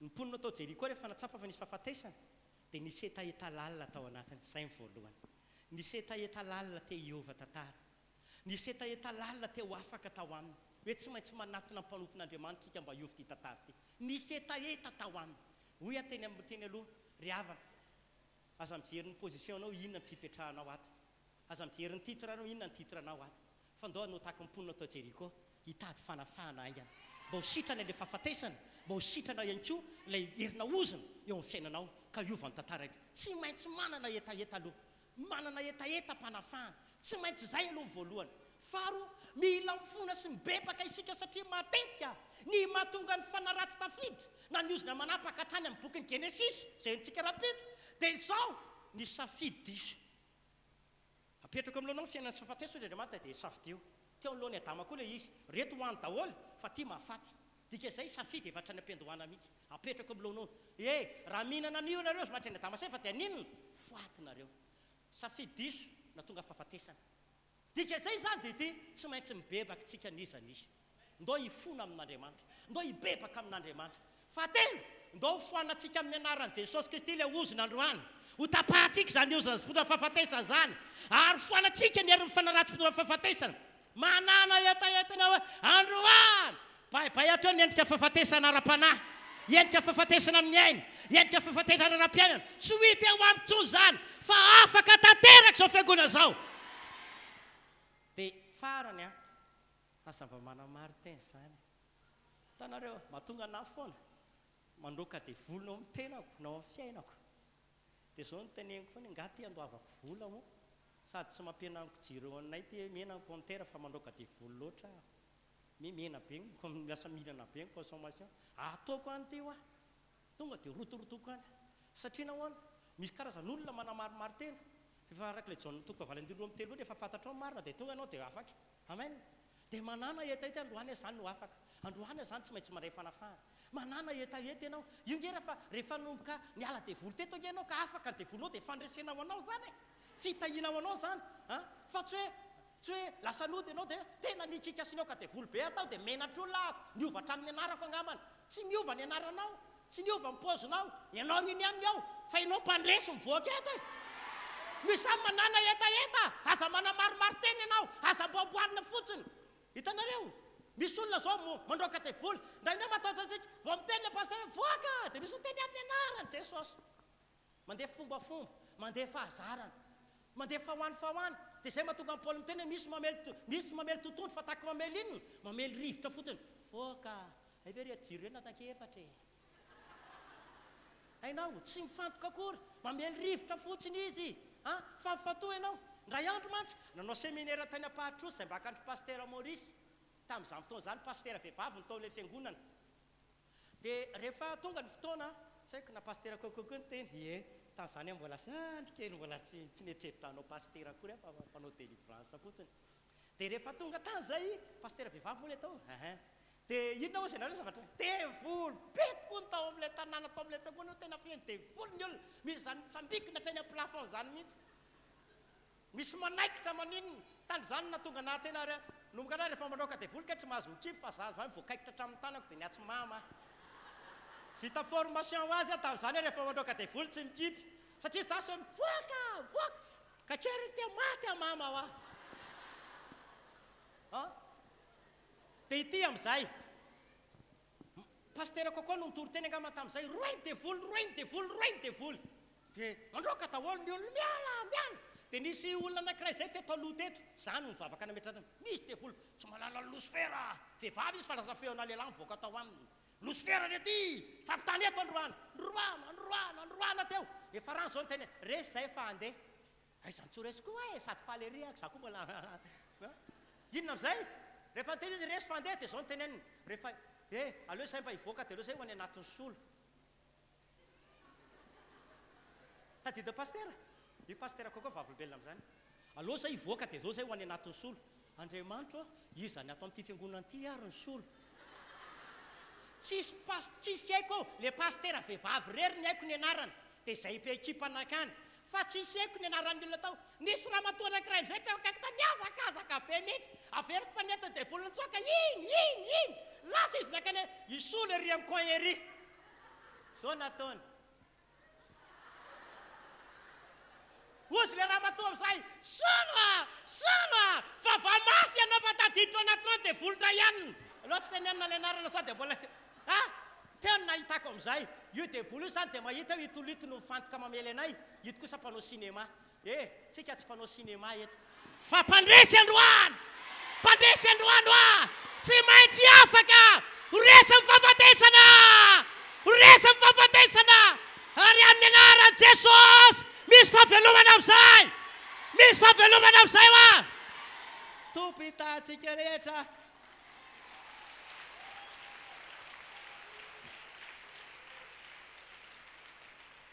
dao tsika hitsangana manana minitra maromaro tsika tsy maintsy afaka ianao androany tsy maintsy afaka tsika rehetra androany soran'i Jesosy ianao atsangano ny tananao anankiray dia apetrao fonao ny tananao ray tonga dia velomy sady ny etaetanao Jesosy eo sotranao any amin'ny teninao sotranao any amin'ny fampianara mankasitraka anao ato anao ny voninahitra rehetra anao ny haja anao ny tero anao ny sotra anao ny fankasitrahana Jesosy misotranao androany mankasitraka anao ry havana tonga eto mivava manana etaeta ianao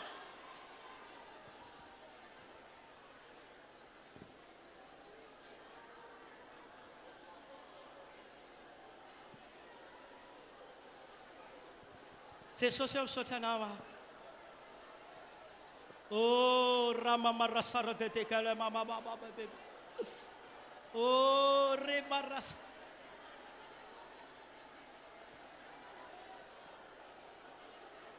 ramamaraskare dedeke rabamarasara dadaka raiso mifanamasina amin'izao fotoana izao le fanananangana an' Jesosy tamin'ny maty izany fanazany koa ny eto androany izany fanazany eto androany rebabarasara dadekane rasara dadaka manafaka anay ianao androany Andriamanitra ary tsy eto le hery mifanafana ahidiny eto le osotro mifanafana ary tsy amin'ny rehetra zany androany ampidiny eto fanamasina ary tsy eto ny herinao ahidiny ny osotro mifanafana le herim-potona fahagagana ary tsy haheto izany fanahy masonao. Atao fo fifonana, atao fo fibebahana, dia manana etaeta fanohatra isika. Miomana ianao, androany fotoana, tsy maintsy afaka, tsy maintsy resy ny fahafatesana.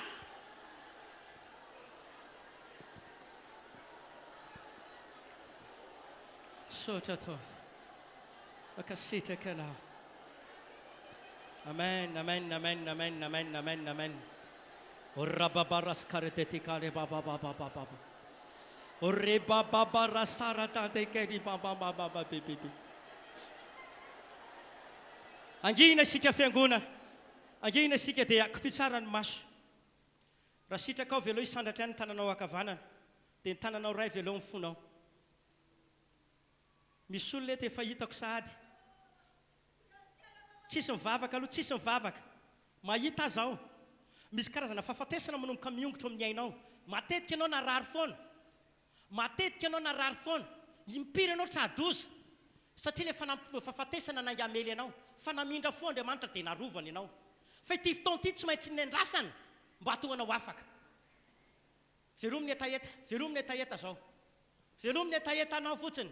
Taka ny vahoaka atao Jeriko, namelona etaeta izy, dia nisy fanasitranana. Apitako amin'ireny tanana misandatra ny hery. Niosotro fanafahana, zahay. Tsy maintsy resy ilay fahafatesana.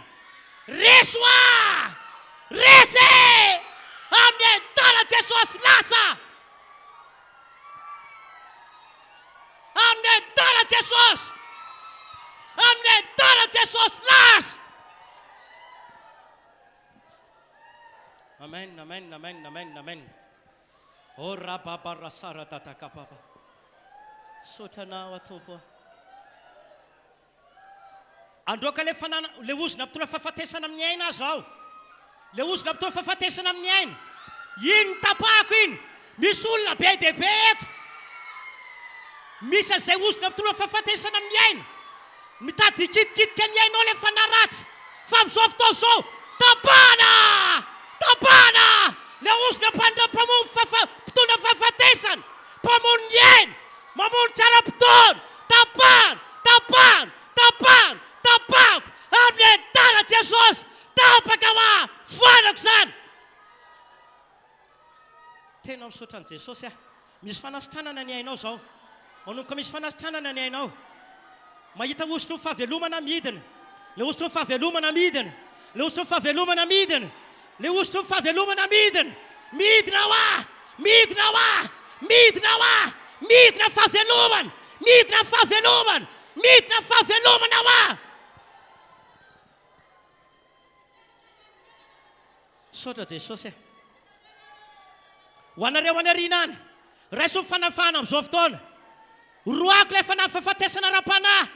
Le mahatonga anao tsy tena mandroso, tsy mivoatra ara-panahy, matimaty foana ny ara-panahy. Raiso ny fanafana, fa iova ny toe-panahynao manomboka androany. Ika fe mahery izany fanahy izany dia andeha. Le fanahy ny fahafatesana ara-panahy. Miala! Miala! Miala! Miala! Amin'ny andalan Jesosy! Va! Miala amin'izay aingana! Amin'ny anaran'i Jesosy.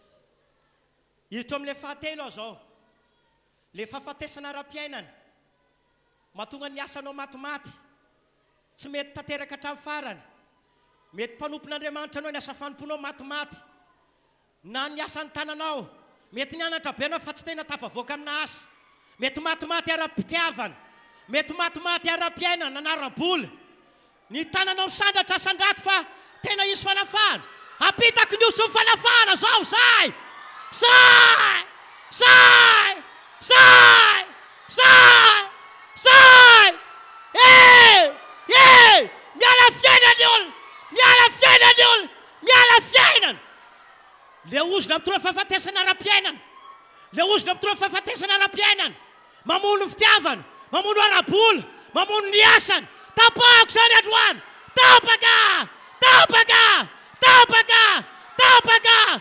Tapaka hoa! Amin'ny andalan Jesosy lasa! jesosy eo misaotra anao a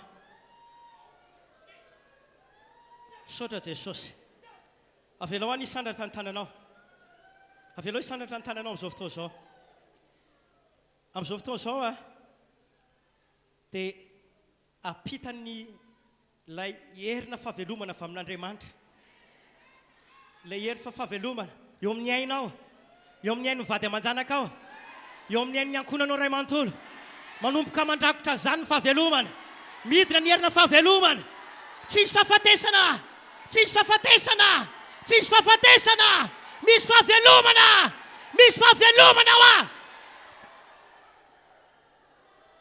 saotra jesosy saotra anao a saotra anao a raha sitrakitsika angina kely vetivety eny atsika angina isika raha tsy hoe ireo olona tena tsy afaka mangina vokatry ny herina fanahy ratsy angamana fa tokony angina daholo aloha misy amintsika eto a misy fanahina famisaviana efanaingina moniny ainao ary io no namono ny fandrarana nataonao dia rava potika fa amin'izao fotoana izao a mahita misy olona maro be eto tratran'izany foana ny fiainany fa rehefa tsy matiny dia vola ohatr'izay anao tsy matiny tsony tsy matiny tsony ao a fa hifototsany amin'ny satana indray izao fa izy no potika sy rava misandratra fotsiny tananao dia androaka le fanaza ny fisandran-tantanana dia mariky ny etaeta mariky ny tehandray zay tehandray jesosy eo mamindra fo amin'reto olona reto alefako izao ny herin'Andriamanitra nafaka le fanahy famisaviana mpitondra fahafatesana miala any amingeny miala any amingeny miala any amin'ny taranany miala any amin'ny vadiny miala le fahafatesana rehetra las amin'ny tara jesosy miala any amin'ny fandrarana taona miala any amin'ny ara-bolana miala amin'ny fiainana rehetra ny andaran jesosy miala ny fanahy famisaviana resy tosika ny herina famisaviana tsy makasika ny aintsony tsy makasika ny fananantsony amin'ny anaran jesosy misaotra anao Andriamanitra tsofoko rano amin'ny anaran jesosy mirotsaka ny otro ny fahavelomana midina ny herina fahavelomana eo amin'ny ara-panahy eo amin'ny aina eo amin'ny faniaram-piainana misy fahavelomana misy fahavelomana misy fahavelomana ao a tsotaka ny teo alohantsony ny ara-panahy tsotaka ny teo alohantsony ny ara-piainana ary isy ny ankoniny ary mivady aman-janany olona ela velona tahin'Andriamanitra amin'ny andaran jesosy misaotra Andriamanitra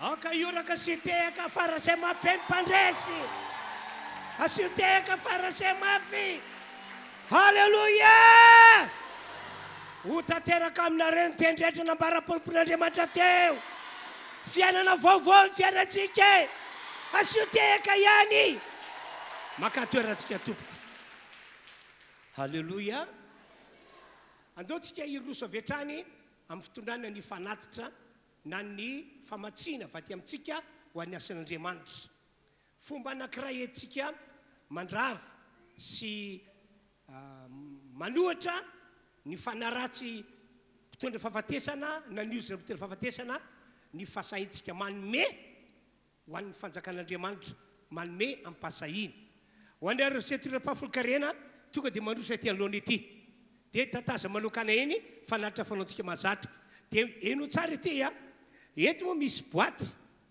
fanoanana ny émission radio sy télé tena tiako anareo andrainjara ho anareo zay efa mandrainjara fixe manana carte de fidélité dia oko matoky ianareo manefa zany fandraisanjara zany fa ho anao tsy anaty izay kosa amin'ity séminaire 3 andro misesy ety mandraisanjara anao arak'izay misy any aminao arak'izay fonao fa tena fahasoavana lehibe mihitsy tsory fa volombela kely inga eno tsara niala avany be kopaka izahay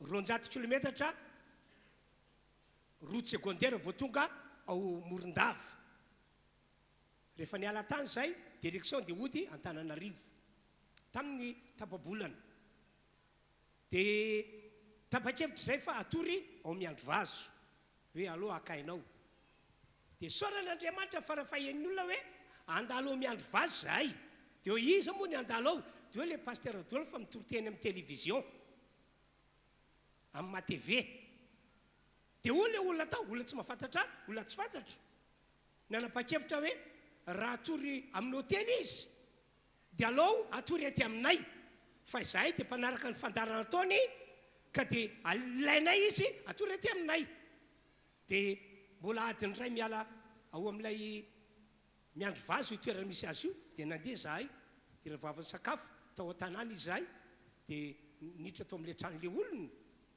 dia tao izay ny natory dia iaho hoe sambatra ty tokantrano ity fa tahaka ny tokantrano lota tokavany le vahiny telo lahy satria misy programme n'Andriamanitra tsara indrindra no manin'Andriamanitra ho azy ireo dia hoy iaho hoe ahatra ty alavitra be ity zany misy mpian'ny toroteniko ka tsy very volantsika raha mamatsy isika santionan'izay ka dia andeotsika anao hira anankiray dia mandroso ianareo sy etorapafolokarena ty anoloana dia afaka mandroso ihany koa ianareo zay amatsy ny émission radio na télévision eto zany rehefa aveo tatazana eny atoerana fanatitra fanaotsika mazatra samy manao arak'izay vokatra fony tonga dia mandroso daholontsika zay etorapafolokarena ale farany fidiarana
tumpong nyaris, tumpong dia, tumpong isai, tumpong isau retisau, yalau, tumpong ifu, tumpong ihai, tumpong isau retisau, yalau, tumpong nyaris, tumpong dia, tumpong isai, tumpong isau retisau, yalau, tumpong ifu, tumpong ihai, tumpong isau retisau, yalau, tumpong yalau, tumpong yalau, tumpong yalau, tumpong yalau, tumpong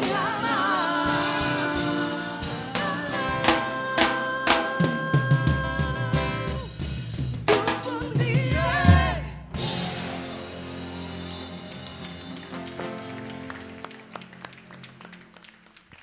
Andao mali tia kayane.